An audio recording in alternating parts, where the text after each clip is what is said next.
Huge thanks to Hunter of Exotics Hunter here in Delray Beach for letting me review and film this beautiful Gallardo today. If you're interested in this specific car and want to learn the details of it, I'm gonna list it down in the description.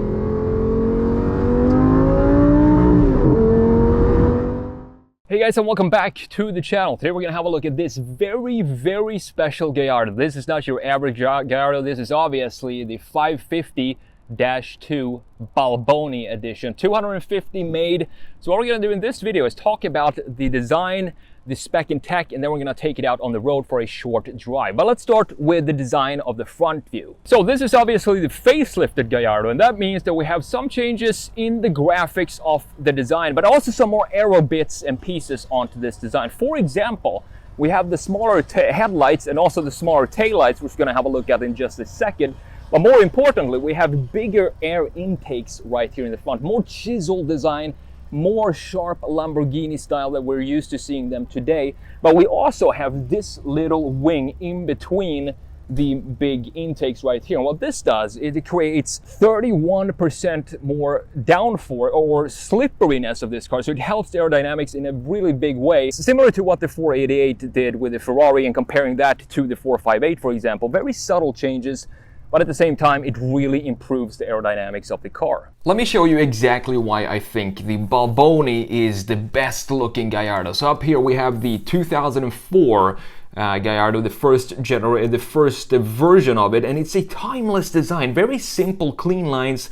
You can see that the headlight stretches all the way up to this point. Down here, very simple graphics, two intakes like this. Nothing really too sharp or too pointy in the front end. Super clean design. And then we come into the Balboni right here. You can see that now we have more of a definition in the front end and also more chiseled intakes in the front end as well, in addition to the smaller headlights right here, which I absolutely love. On top of that, these wheels are some of the best looking wheels of any Lamborghini in my opinion. I think it suits the overall styling of the Balboni, because the Balboni is the facelift, but it doesn't have all the, you know, additional front lips and the wing in the rear. It's very clean right here. Comparing it to the final iteration of the Gallardo, I think this front end, it was a little premature for the Gallardo with these additional pieces that they added. That might work on the Huracan, which it does, but adding all these different new lines into the Gallardo, to me, it just messes up the clean lines of the original up here. The Balboni to me is the perfect balance between the original with the new modern graphics that we have in the Balboni, without the additional wings and aerodynamic bits that we have on the final iteration down here. Guys, I don't have kids yet, but if the time comes, this is definitely a book I would get for us. It's called What Cars Say. It's written by Rachel Alfonso, a true car enthusiast herself. It's an interactive book with real car sounds from 25 different cars, ranging from a Mini Cooper and Jeep Wrangler to a Pagani Huayra and even the Lamborghini Aventador. It comes in both digital form and as a physical book, and right now you're getting the physical book completely free. Rachel grew up bonding with her dad over their shared interest in cars, and she wanted to create something that would give the exact same excitement she had as a kid to today's kids. And I think this is one of the coolest children's books out there, and something I would have loved to have as a kid, specifically when I look at the awesome car illustrations inside of it. It's just a great gift for any kid interested in cars. Check it out by visiting shop.whatcarssay.com or click the link in the description to get yours.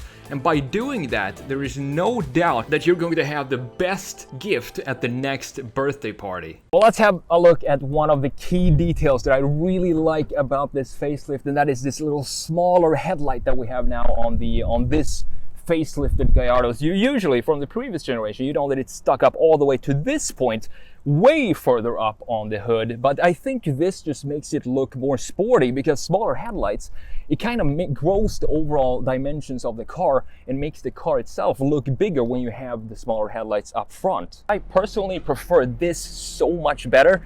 It looks tighter and it feels more modern looking at the graphics inside of the headlights themselves, because we have now this Y shape of 15 LED little bulbs in there, and that was an inspiration from the Lamborghini concepts from a couple of years back that was now implemented in a production form on the Gallardo facelift. And you know, the next Aventador or the next Huracan, they're gonna have a big Y shape going right here. So this is the beginning of that in a production car with these 15 small little LEDs that we have going in the headlights. I really like the first iteration of the Gallardo right here. So you see how clean it is, how many horizontal lines connected with some vertical lines right here. These graphics going in the same kind of position from the top part of the headlight down to the exhaust. They're all framed by the same lines. And if we go into the Balboni, which is of course is my favorite here, what happened here is we have a almost vertical stretched out graphics in the first iteration of the Gallardo, but here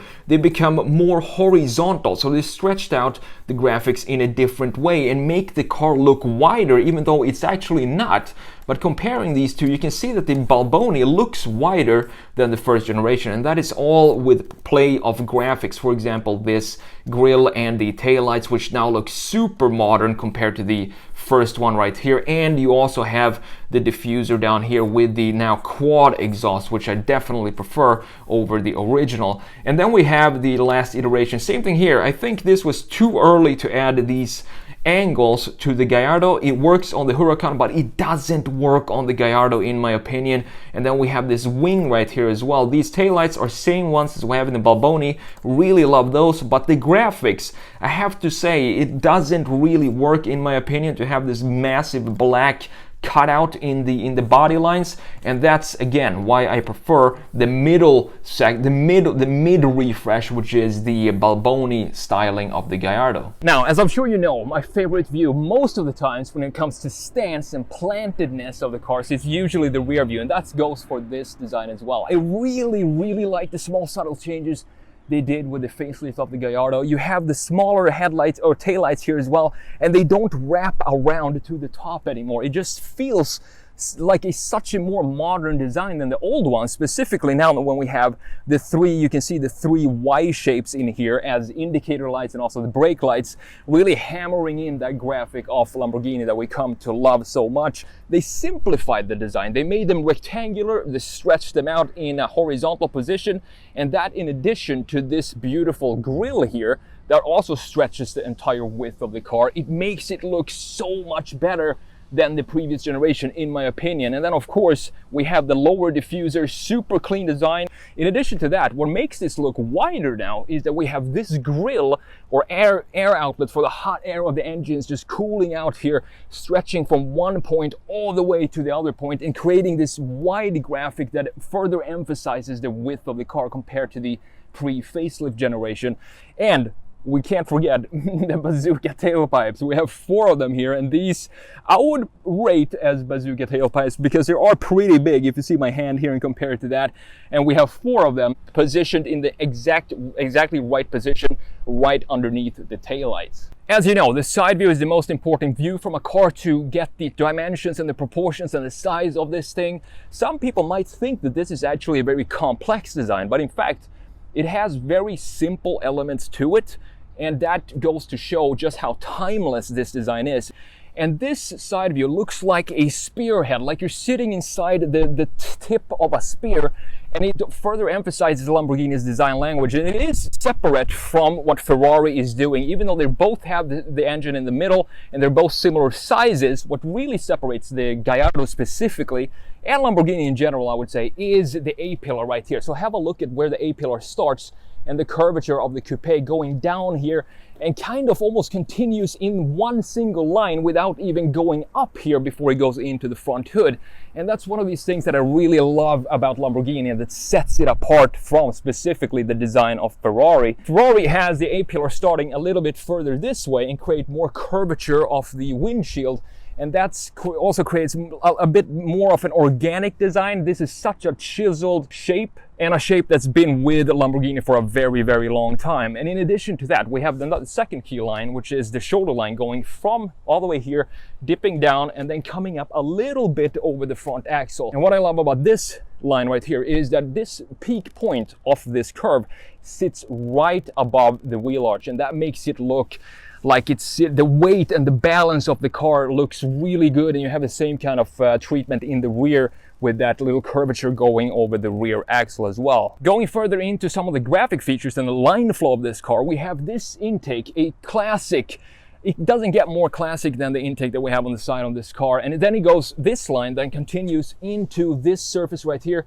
There's an air intake up here that then continues into the greenhouse and this cuts the section line for where the windows go. So it's one continuous line that frames the greenhouse in also a very beautiful way. Welcome to the interior of the 2010 Gallardo Balboni, and it feels very Audi-ish in here, which I'm sure you understand why. Audi owned a Lamborghini and they had a lot to do with the interior, and I think that also has a lot to do with the build quality in here, stepping up from previous models such as the Countach and the Diablo, for example, and also the overall usability. It's a very clean, nothing too crazy going on in here, and I actually have a pretty decent headroom, and I'm 6'2", so that means that they actually thought about the drivers when they designed this car, and it feels like a little cocoon. And of course you have the super raked front end with the windshield as well. That adds to this feeling that you're sitting inside of an actual spearhead or something like that. The only thing that I wish that this specific car had was the manual transmission that are so common in Balbonis. I'm not sure how many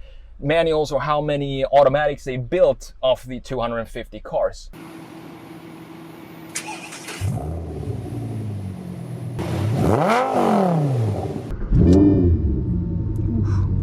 Alright guys, we're setting off in the 2010 Lamborghini Gallardo LP550-2 Balboni. We're gonna take it out and see how it drives. It's kind of interesting when I'm sitting in here right now to just how much room I have. Looking at it from a side view, it feels like it's not supposed to be this much room in here, but it's actually not bad. I think Audi had a lot to do with that, with their development of this car. As you know, it's the second car after Audi ownership.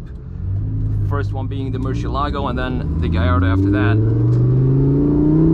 It's a single clutch transmission. It's gonna be a little bit slower at slow speeds than a dual clutch, obviously, but it still feels pretty good. I mean, there's not, it's not meant for stop and go traffic.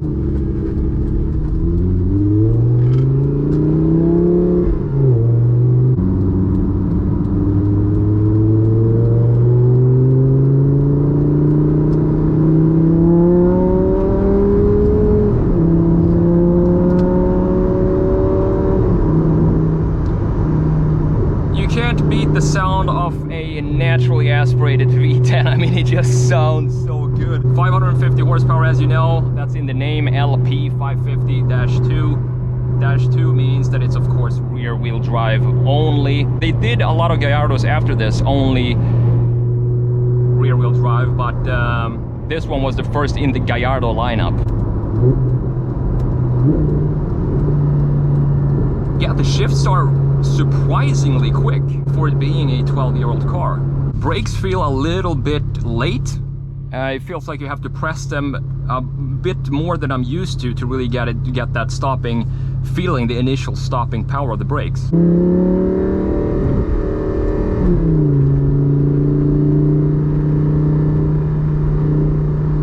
Alright, we're gonna go back on 95 now, and I'm gonna do a quick pull.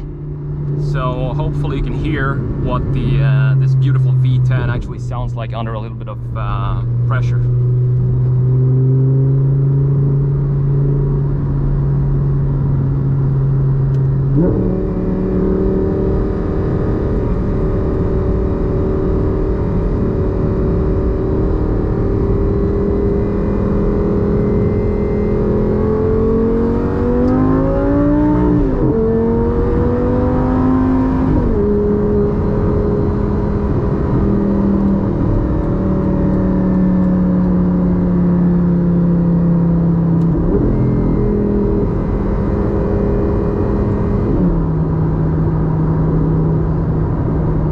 Actually sounds absolutely fantastic, and I'm gonna say this again, enjoy this now, because this era of cars, naturally aspirated V10s, this is going to be a thing of the past very, very quickly with all the, you know, the hybrids, the EVs that are coming out right now. And as you know, Lamborghini has already started to go in that direction with the Sian, for example, that has that some sort of super capacitor in it. So they're moving in a very Lambo way into this new era as well, which I like. It's a new take on how you can make sort of hybrids in a different way. But at the same time, I've said this before on the channel that I think there are still cars and companies such as these ones that still have a place and being new cars being only naturally aspirated cars, because there are a lot of development going into, for example, gas technology and the production of gas that is a lot greener than what it is right now. So I guess we're gonna have to find out and see where that goes. One thing I'm noticing now sitting inside of this car is that I can't see the fenders going on the wheels that I could in the 488, and that's all about the A-pillar as we talked about in the design from the side view.